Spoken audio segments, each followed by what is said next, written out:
National Health Services, love, oh, come on Mrs, dear, pet, those types of just honey, sweetie, yeah, all that, same thing, exactly the same thing. Hey honey, hey, oh you're such a sweetie. And like, this is a 30-year-old talking to a 7-year-old, and like, it's just disrespectul as it gets. Like, their fucking parents give them a name for a reason, right? And we talked through this morning. The psychology of using names is incredible. So Starbucks call you out when you're in the line in Starbucks. They write your name on the cup. First of all, so that the barista can get to know you daily, and secondly, most importantly, so he can shout your name out across a room. So when you're in Starbucks and it happened to me once in LA, okay, in Grant Park in LA, I was in the Starbucks, chilling out, doing whatever I was doing, walked into Starbucks, and it was the kind of financial district area. Loads of guys there with their suits on, and I'm there, like, me being me, with my shorts, flip-flops, whatever, Nikes on, and a t-shirt, and my cap on back to front, probably bent to hell like a British guy, and I'm the only guy in there who, like, isn't going to work that day. Everybody else is in suits and briefcase, right? And the guy shouts, Paul, like, you know, Paul, looking for Paul. I'm like, hey, I'm here, you know, and I kind of had to make my way through all of these, like, guys going off to corporate America and the banks and the investments, and it was really cool that, like, I was kind of going through and everybody knew who I was. All of these, like, corporate bankers in America knew that I was Paul, the guy who's, like, shorts and flip-flops and, you know, hat on. And I think I was going to do a coaching call. I remember it pretty well. I was going to do a coaching call with Dean Falk and Luke, who were both on this call. And I was just going to sit, put my laptop on and my cap on back to front, you know, and get on with my day. It was like 7 o'clock in LA.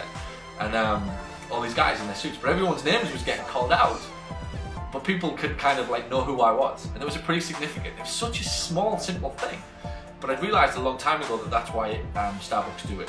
They do it because they turn you into a celebrity in a heartbeat by shouting your name out across a crowded coffee shop at 7 AM in the morning when everybody else is in there. So the name is the most powerful, most sweetest thing you'll ever hear. And I talked to the staff this morning and David about it, that if you really analyse in a day the number of times that your name gets said, not a lot. The average person doesn't hear their name very often through the day, except by their husband, partner, wife, mother, father. So the fact that you can use their name, what it does is it reminds them of being a kid. So again, I'm going to go deep into the psychology and the behaviour of it. I was probably, the phase of my life in the first 5, 6, 7 years of my existence, I'll have heard the name Paul in the same way that Harry does right now. All Harry hears is, Harry, come here. Harry, let's go. Harry, put your jacket on. Harry, get in the car. Harry, get to bed. Harry, get up. Harry, eat your breakfast. He hears Harry, Harry, Harry all the time. So he hears his name in a very safe place, around his parents, in comfortable environments, in a great phase of his life where it's fun, it's, you know, life's a breeze, etc., etc. So he's got that pattern of when he hears his name, he feels really special. So when you hear your name and somebody says it, it's often, if you really analyse it, your name is the most sweetest thing that anybody could ever call you. So why not use it?